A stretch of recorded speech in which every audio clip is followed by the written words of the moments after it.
कार्यक्रम में श्रोताओं आप सभी का बहुत बहुत स्वागत है।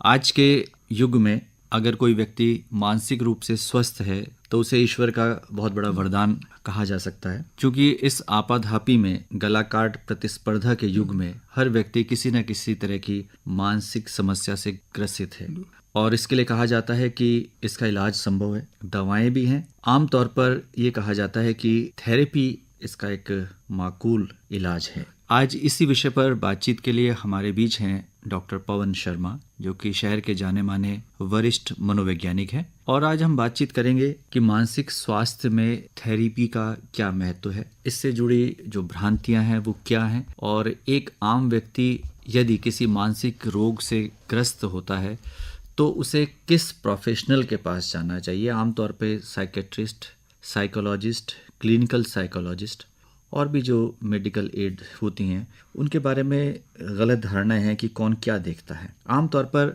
हमारे मन में ये जो धारणा है, इस रोग से जुड़े चिकित्सकों के संबंध में, उस विषय में डॉक्टर पवन शर्मा सबसे पहले हमारे श्रोताओं की भ्रांति दूर करें। धन्यवाद सर, आपका बहुत बहुत शुक्रिया, आपने हमें इस बार बुलाया। मैं आपको ये जरूर बताना चाहूँगा कि मानसिक स्वास्थ्य की जब बात आती है तो कई बार लोग इसको समझ नहीं पाते हैं कि हमें किस पेशेवर के पास जाना है और किससे हमारी समस्या का निदान मिलेगा। क्योंकि मानसिक स्वास्थ्य से जुड़ा हुआ कोई भी व्यक्ति होता है तो वो कहते हैं हम दिमाग का डॉक्टर है, बस एक मान्यता लेकर के हम उसके पास चले जाते हैं। लेकिन कई बीमारियां ऐसी होती हैं जो कि सिर्फ हमारी सोच से पैदा होती हैं, तो उसके लिए हमारे पास एक काउंसलिंग बहुत मस्त होती है। वहीं से ही काम हो सकता है कि अगर हमें सही बिलीफ पैटर्न में हमारे चेंज हो गए और हमारे वैल्यू बदल गए तो हमारी सोच भी बदल जाएगी। और कुछ ऐसी बीमारियां होती हैं जो कि हमारी न्यूरॉन से, हमारी नसों से जुड़ी होती हैं, वहां पर हमें दवाइयों की कभी जरूरत पड़ जाती है, तो उसके लिए हमारे पास अलग डॉक्टर होते हैं जिनके लिए जाना होता है। तो अगर नॉर्मल कोई विचार के संबंधी या भावनाओं से जुड़ी कोई समस्या है तो हम किसी भी मनोचिकित्सक, मनोवैज्ञानिक, काउंसलर, थेरेपिस्ट के पास जा सकते हैं। और अगर कोई ऐसा है जैसे कभी एक्सीडेंट हो जाता है और दिमाग में चोट लग गई है और हार्ड वायर को प्रॉब्लम हो गई है तो वहां पर दवाइयों की या ऑपरेशन की कभी जरूरत पड़ती है, तो वहां पर हम लोगों को साइकेट्रिस्ट की जरूरत पड़ती है।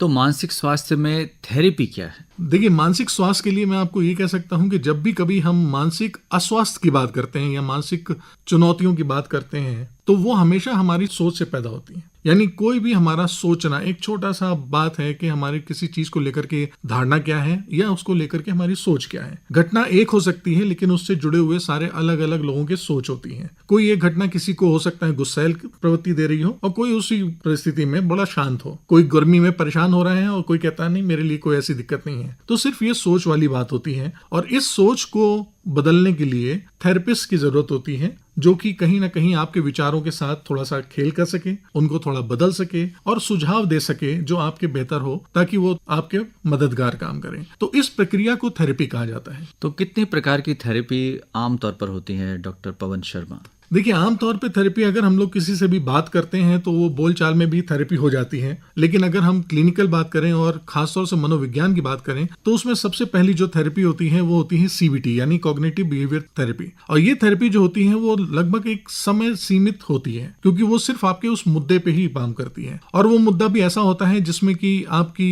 सोच अभी इसी वक्त क्या होनी चाहिए, इस वक्त का जो कोई कारण है वो क्या होना चाहिए, आपकी मानसिकता क्या है, आपकी भावनाएं कैसी हैं, आपके व्यवहार कैसे हैं, और जो भी परिस्थिति हो रही है उस पे आपकी शारीरिक गतिविधियां किस तरह से हैं। अगर इसको लेकर के आप अध्ययन करते हैं तो ये CBT के अंतर्गत आता है। डॉक्टर शर्मा, यदि कोई व्यक्ति हालातों से ग्रस्त है या उसके लक्ष्य स्पष्ट नहीं है तो उसके लिए किस तरह की थेरेपी होगी? जी, अगर लक्ष्य स्पष्ट नहीं है तो वहां कहीं पर हम CBT भी यूज करते हैं और कोचिंग भी यूज करते हैं, ताकि उसको अपना गोल पता चले, अपने व्यापारिक, व्यवसायिक और व्यक्तिगत लक्ष्यों के बारे में पता चले। अब जानना चाहेंगे कि काउंसलिंग क्या है? आपने बहुत अच्छा सवाल करा। काउंसलिंग ये होती है सर कि जब कभी भी आपकी कोई भी परेशानियां आपके भावनाओं को बदल दें, और भावनाओं को अगर आपको थोड़ा सा जोड़ना पड़े या भावना आपके फेवर में नहीं है, आपके सपोर्ट में नहीं है, तो उन भावनाओं को आंदोलन करने के लिए और अपने कंट्रोल में रखने के लिए वहां पर काउंसलिंग की जरूरत होती है। जो आपकी फीलिंग्स या इमोशन कह लीजिए, उन पे हम काम करते हैं। यानी घटनाएं कुछ भी हो सकती हैं, लेकिन अगर आपके इमोशन बदल रहे हैं तो वहां काउंसलिंग भी काम करेगी। और इसमें हम वर्तमान पे बात करते हैं। जी, तो आपने दो तरह की थेरेपीज बताई हमें। पहला आपने CBT बताई, दूसरी काउंसलिंग।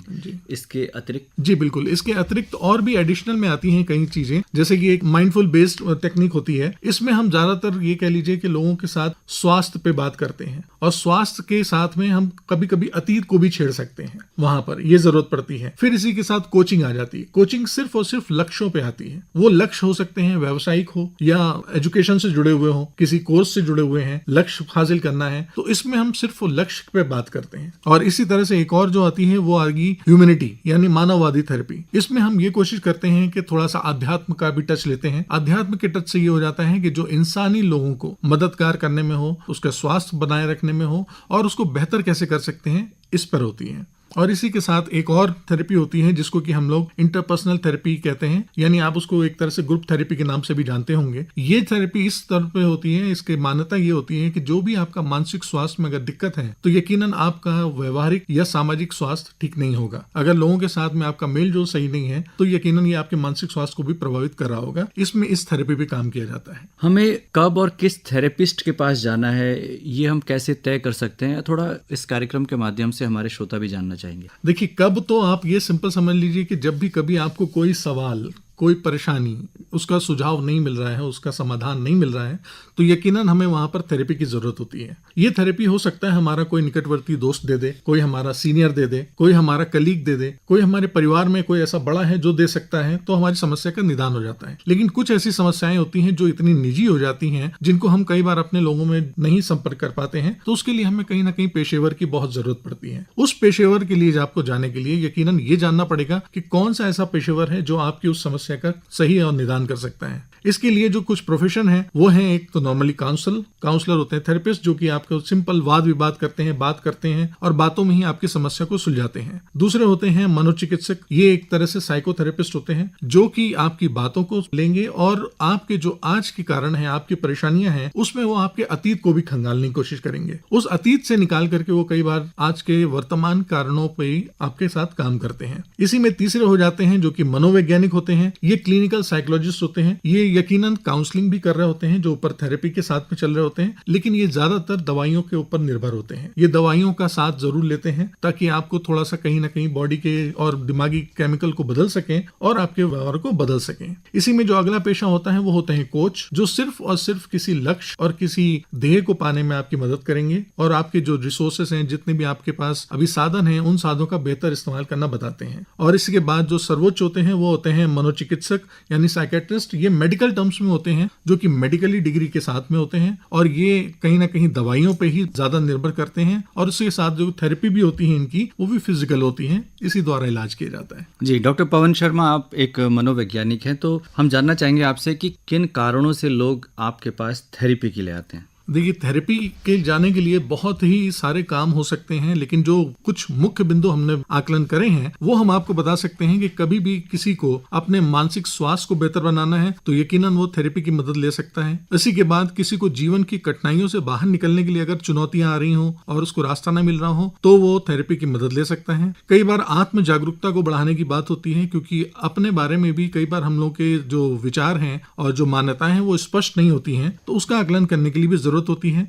और कभी किसी कठिन अनुभव, वो अनुभव ऐसे हो सकते हैं जब कभी किसी के साथ कोई ट्रॉमा हुआ हो, कोई हादसा हुआ हो, कोई ऐसी घटना घट गई हो जिसको वो भुला ना पा रहा हो और वास्तविक जीवन के साथ वो तालमेल ना बिठा पा रहा हो, तब भी उसकी जरूरत पड़ती है। इसी तरह से किसी निष्पक्ष व्यक्ति से बात करने के लिए कभी जरूरत पड़े और ऐसा लगे कि हाँ, मैं किसी निष्पक्ष व्यक्ति से बात करके किसी एक समस्या का कॉमन सुझाव ले लूं या उसका समाधान ले लूं, तो हम जरूर उस जगह काउंसलिंग की जरूरत महसूस करते हैं और जाते हैं। जी, आमतौर पर हम देखते हैं कि कई बार नशे की लत का शिकार युवा हो जाते हैं, तो क्या उस तरह के मामले भी आपके पास आते हैं? जी बिल्कुल, ये वो हरकतें होती हैं जिस वजह से हम लोग के कई बार जीवन में हम लोग बाहरी कहीं ना कहीं किसी साधन का उपयोग कर लेते हैं ताकि हमारी समस्या, हमारी परेशानी थोड़ी सी आराम मिलेगी, ये कह लीजिए उसका हमें बोध ना हो। तो ये सिलसिला बंद करने के लिए भी या ऐसी आदतों से बचने के लिए भी वहां पर थेरेपी की जरूरत पड़ती है, क्योंकि जब भी ये नशे की आदत या किसी बुरी चीज की आदत लगी है तो उसके पीछे भी कोई ना कोई कारण है जिस समस्या से वो निदान नहीं ले पा रहा है। डॉक्टर पवन शर्मा, रिश्तों में टूट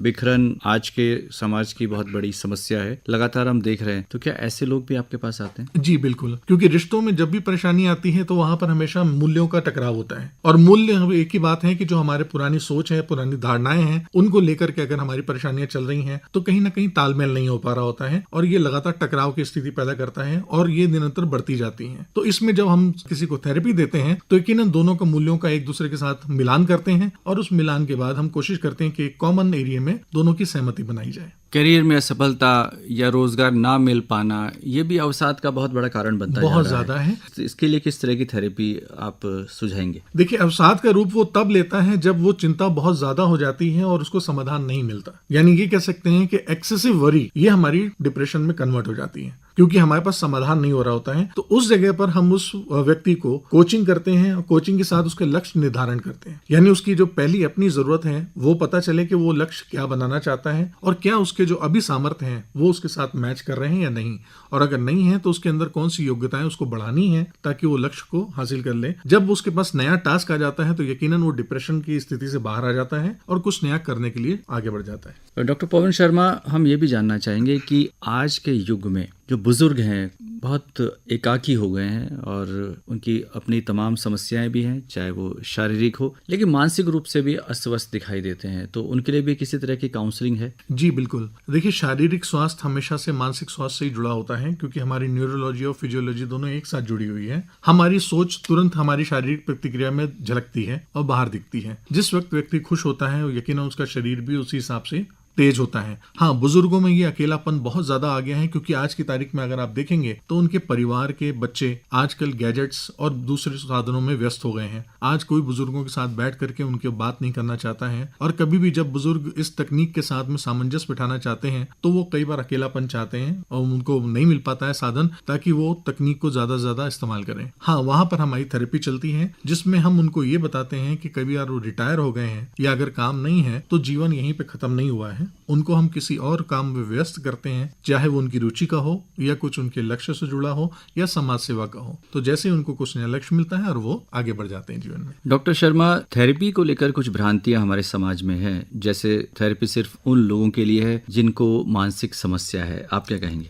जी बिल्कुल, आपकी बातों का मैं समर्थन करता हूं, क्योंकि ये बात हमेशा लोग मानते हैं कि थेरेपी उसी को जरूरत होती है जिसके साथ कोई मानसिक चुनौती आ रही हो। लेकिन अगर आप देखें तो आमतौर पर एक शिक्षक किसी भी स्टूडेंट को थेरेपी ही दे रहा होता है उसके करियर के बारे में। एक खिलाड़ी को उसका कोच कहीं ना कहीं उसको बता रहा होता है कि क्या करना है, कैसे करना है। ये सब थेरेपी के प्रकार हैं। तो आमतौर पे कहीं भी जब हम लोग को जीवन में कोई समस्याओं का समाधान ना मिल रहा हो और आप किसी से अगर सलाह कर रहे हैं, मशवरा कर रहे हैं, तो ये एक थेरेपी होती है। तो ये हर एक आम आदमी के लिए कॉमन चीज है। ये भी एक धारणा है कि थेरेपी सिर्फ वो लोग लेते हैं जिनके कोई दोस्त नहीं है। हाँ बिल्कुल, ये भी आपने अच्छी बात बोली, क्योंकि कहा जाता है कि अकेलेपन लोग ही कई बार मानसिक स्वास्थ्य के लिए जाते हैं।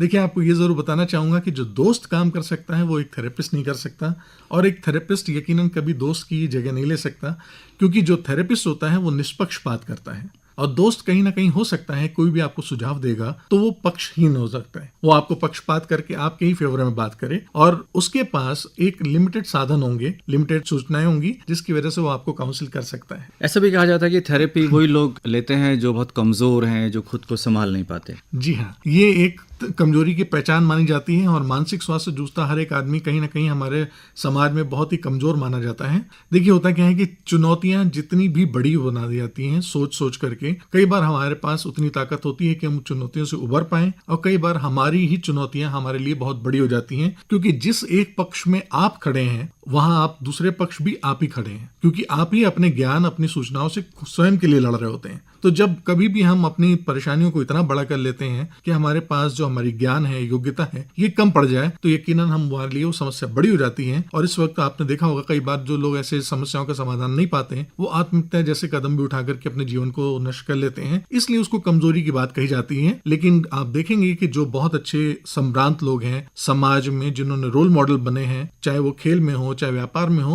वो भी थेरेपी लेते रहे हैं। उनको अपने आप कहीं भी समस्याओं का दिक्कत पड़ती थी तो उन्होंने समाधान के लिए थेरेपी की तरफ आगे बढ़ने में कोई कमी नहीं सोची। ऐसी भी धारणा है डॉक्टर शर्मा की यदि आपने थेरेपी शुरू की है तो आपको हमेशा ये थेरेपी लेनी पड़ेगी। जी बिल्कुल, ये सोच बन जाती है, क्योंकि हम लोग आमतौर पे कभी भी किसी के साथ में कोई व्यवहार होता है तो उसके साथ उसकी पहचान साबित कर देते हैं।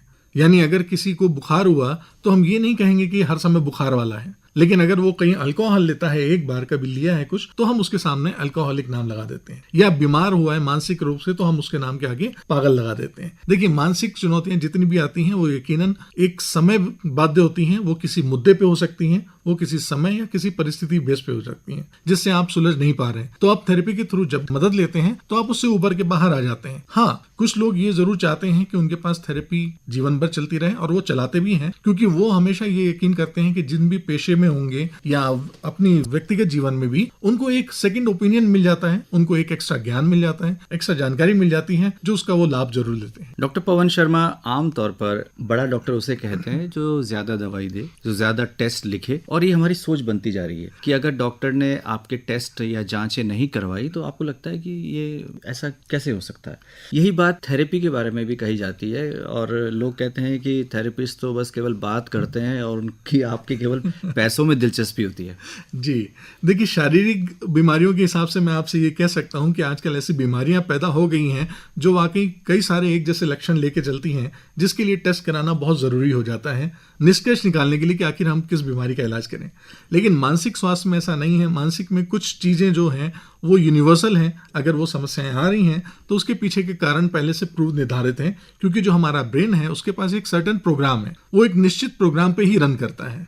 तो इसलिए जो थेरेपिस्ट होते हैं वो ज्यादातर आपसे जब बात करते हैं, सवाल पूछते हैं, और ये बात और सवाल ही वो होते हैं जो आपके टेस्ट होते हैं फिजिकल, जैसे आप कभी MRI या एक्सरे में करते हैं, क्योंकि वो थेरेपिस्ट आपसे बात करके, आपसे सवाल पूछ करके, आपकी जानकारियां लेकर के ही आपको टेस्ट कर रहा होता है, आपको आंक रहा होता है कि इनके साथ कौन सी थेरेपी लगानी है और कहाँ पर हमें कमजोरी है। तो समाज से आप क्या कहना चाहते हैं कि अगर कोई व्यक्ति थेरेपिस्ट के पास जा रहा है तो फिर उसके बारे में जो एक धारणा बन जाती है, जो ये भ्रांतियां हैं, वो ना पाले? हाँ, देखिए, मैं आपके सामने ये जरूर कहूंगा कि जब भी कोई आदमी थेरेपिस्ट के पास जाए तो कुछ शब्द ऐसी बात है तो उनको समझना चाहिए कि थेरेपिस्ट यकीनन आपकी ही तरह इंसान है। वो ऐसा नहीं है कि सब कुछ जानते हैं, लेकिन वो ऐसा बहुत कुछ जानते हैं जिससे वो आपकी मदद कर सकते हैं। सारे ही थेरेपिस्ट अलग अलग तकनीकों का इस्तेमाल करते हैं। इसमें आपको ये जरूर जानना पड़ेगा कि कौन सी तकनीक आपकी मदद के लिए है, और अगर ऐसा आपको लगे कि ये तकनीक आपको मदद नहीं कर रही है तो यकीनन आप थेरेपिस्ट को बदल सकते हैं। थेरेपिस्ट निष्पक्ष होते हैं। वो जब भी कभी आपको कुछ भी राय देंगे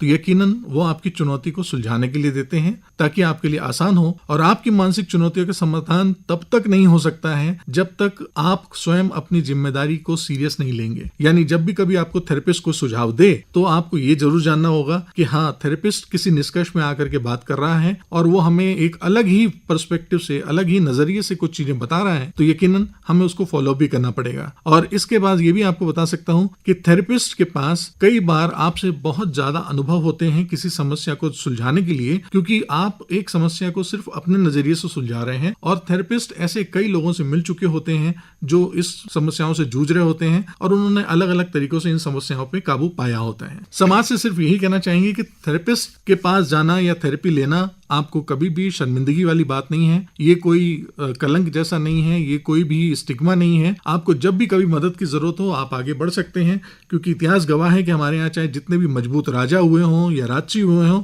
उन सब ने कहीं ना कहीं परामर्श लिया है, चाहे वो अपने मंत्रियों से या ज्ञानियों से या बड़ों से। तो ये थेरेपी लेना कोई कमजोरी नहीं है। तो डॉक्टर पवन शर्मा, आज आप इस कार्यक्रम में आए और आपने बहुत ही महत्वपूर्ण बातें हमारे श्रोताओं के साथ साझा की। आपका बहुत बहुत आभार, धन्यवाद।